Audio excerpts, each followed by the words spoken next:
Hi, everybody. We're continuing in 6.1. And this, all we have left to now is just do some examples, some interesting examples of linear transformations. Particularly, this next one I want to do is defined by a matrix multiplication. So this is a linear transformation from R2 into R2. And it's T of V is equal to AV. And the A is this matrix right here, cosine theta, negative sine theta, cosine theta. And what's interesting here is that when I take this, if I have a vector in R2 and I multiply it by this matrix, I'm actually going to get a different vector in R2, but it's going to be at a theta degree angle difference from the original vector. So it's called a rotation. I'm basically taking it and I'm rotating it theta degrees. And first of all, let's see if this happens. Let's see why this happens, in case you're wondering. So if you do the matrix multiplication, so my first vector, so first of all, my first vector, it's x comma y, right? But we know, those of you who learn polar coordinates, x is r cosine alpha. Let's say the original vector is alpha degrees from I'm going to show you a picture of this in a minute. Actually, let me just show you the picture first, then we'll get back to the proof. Here's my first vector. This is V. This is the first vector, and it's alpha degrees from the x-axis. And when I multiply it by that matrix, this is gonna be the transformation, and it's going to move theta degrees, which means the total is going to be obviously alpha plus theta, or theta plus alpha, whichever way you want to say it. So this vector got rotated around, got rotated just like that. So let's see why that works first of all. And it's really just based on a little trigonometry, very simple trigonometry. T of V we said is equal to A matrix A times V. Well, here's the matrix A right here, and V is this vector x comma y, but xy is really r cosine alpha, r sine alpha. Again, this is all basic pre-calculus kind of stuff. Well, if I do the multiplication, cosine alpha times r cosine cosine theta times r cosine alpha minus sine theta times r sine alpha. So you get this is going to be my first component. That then there's going to be a second component. Well, if you remember your trig identities, this top guy right here, this is really the same thing as r times cosine of theta plus alpha. This is just basically this is the formula for the cosine of a sum of two angles, and this guy down here is the formula for the sine of the sum of two angles. So I'm just taking a famous trig identity kind of backwards, and the r's are just, of course, just factor out. Now this final matrix, it's a 2x1 matrix. What is the length of this vector? This is a vector, right? So what is the length of this vector? Well, it's the square root of the first guy squared plus the second guy squared. Well, when I square it, I have cosine squared and sine squared of the same thing. So when I add them up, it just becomes 1. And now I have r squared plus r squared. I'm just so that's just, now that's not 2r squared. It's because r times this cosine and r times that sine. So basically it becomes r squared times cosine. Oh, sorry, not what am I saying? R times cosine squared plus sine squared, which is just the length of this is just going to be r. Anyway, or square root of r squared, whichever you want to say it. So moving right on. So what we do is we take a vector and we multiply it, and this is a very famous type of linear transformation known as a rotation, and you can see why it's rotated. And really every vector in the whole plane just gets rotated theta degrees. So it's like you can even imagine it as rotating the whole plane. You can even think of it as rotating the entire plane theta degrees if you want to think of it that way. Okay, now moving on, we'll do another example, a different example. So it is a linear transformation, like we said. It preserves the vector length is preserved, the angle between two vectors is preserved, which means that if I have two vectors that are a 30-degree angle to each other, when I rotate them, that doesn't change. They're still 30-degree angle from each other. Okay, now the next one is called, next very famous type of linear transformation is called a projection. Projection means I'm taking a point that's out in space and I'm projecting it down onto the XY plane. And so if I have an original point XYZ, that just becomes XY0, because the 0 here puts it onto the XY plane. And to accomplish that, I multiply by this matrix right up here, 1 0 0 0 1 0 0 0 0. And if I multiply this matrix times the column XYZ, it's just going to be XY0. That's kind of cool. They call it as a projection because I'm projecting the point down onto the plane. And so that's another famous type of linear transformation. And a third one is something I get by matrix transposition. You know, if I have basically P of A is equal to A transpose. So A is a n by n matrix, and I'm transposing it, which means now it's going to be an n by m matrix. And this is a linear transformation. So first of all, let's see why this is. Why is this a linear transformation? Because multiplying it by, so if I have the transpose of A plus B, that's A plus B transpose.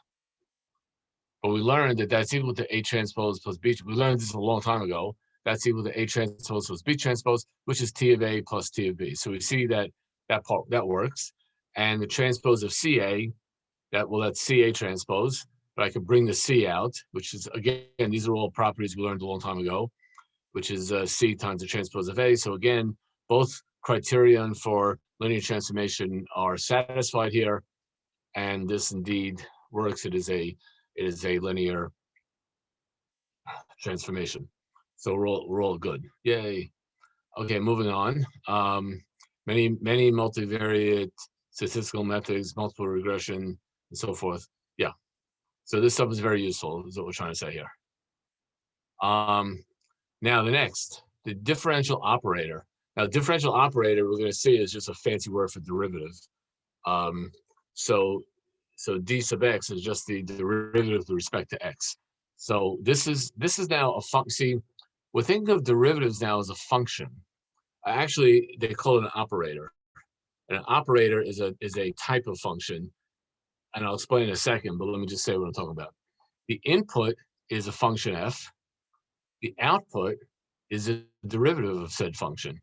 So if I throw sine x into here, the output is cosine x. If I throw x squared into here, the output is 2x, and so on and so forth. So now so we're thinking of derivative. The derivative itself is a function, meaning that I input a function and I output a different function.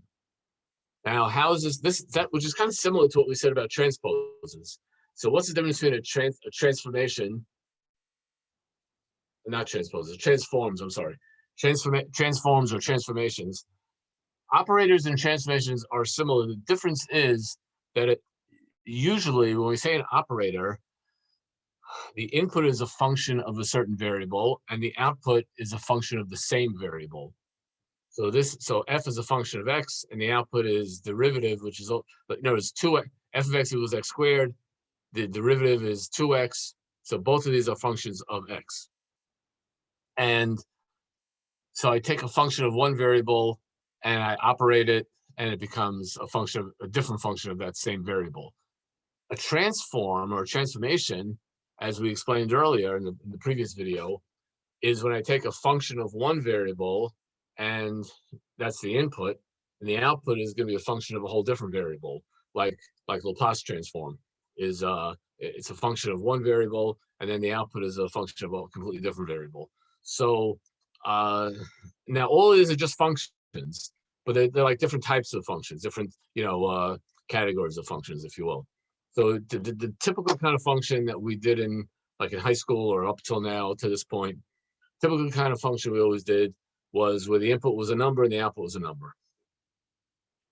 Here, an operator is when the input is a function and the output is also a function of the same variable. And a transform or a transformation is when the input is a function of one variable, the output is a function of a different variable, or the input is a vector in one space, the output is a vector in a different space. Because I'm literally taking something from one world into a whole different world. That's transformation or transform, whatever you want to say. Anyway, that's just words. But let's just see that this is what we call, how we define the linear transformation. Well, if I take the derivative of the sum of two functions, we know from calculus, that's equal to the sum of the two derivatives. So that's easy. And we know that if I take the derivative of a constant times a function, that's just the constant times the derivative. So based on stuff that we learned way back in Calc 1, we see that this operator, the differential operator we call it, does satisfy the conditions of a linear transformations. Now, if we restrict the functions to just be polynomials, then I could say, as we point that down here, then I could say that this differential operator is a linear transformation from Pn to Pn minus 1.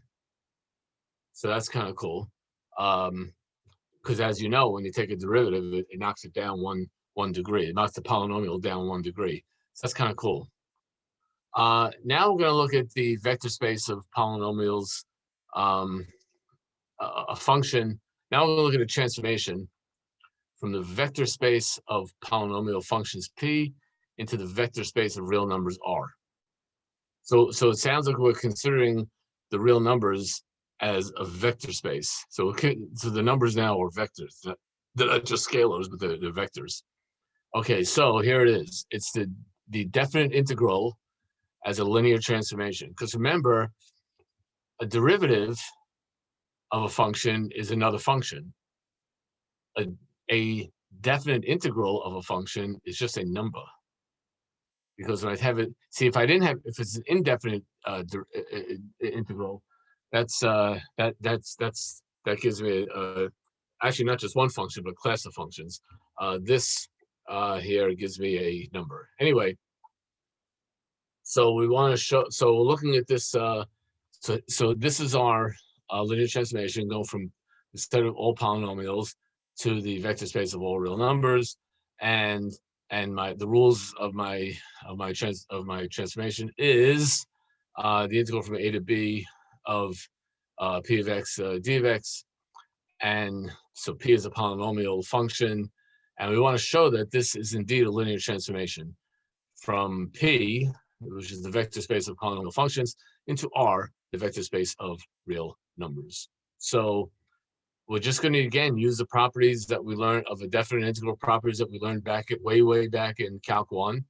And we know that the integral of p of x plus q of x is equal to the integral of p of x plus the integral of q of x, which in this case would be transform of p plus transform of q.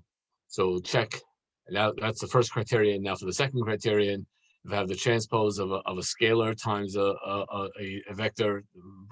Now the vector, of course, here is a polynomial. That's just that we learned a long time ago that I could pull the constant out of the integral. So this becomes c times t of p.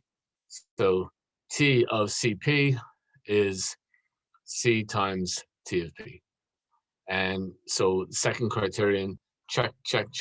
This is, by all accounts, a linear transformation, and all is good. Well, that completes 6.1, and we'll see you next time.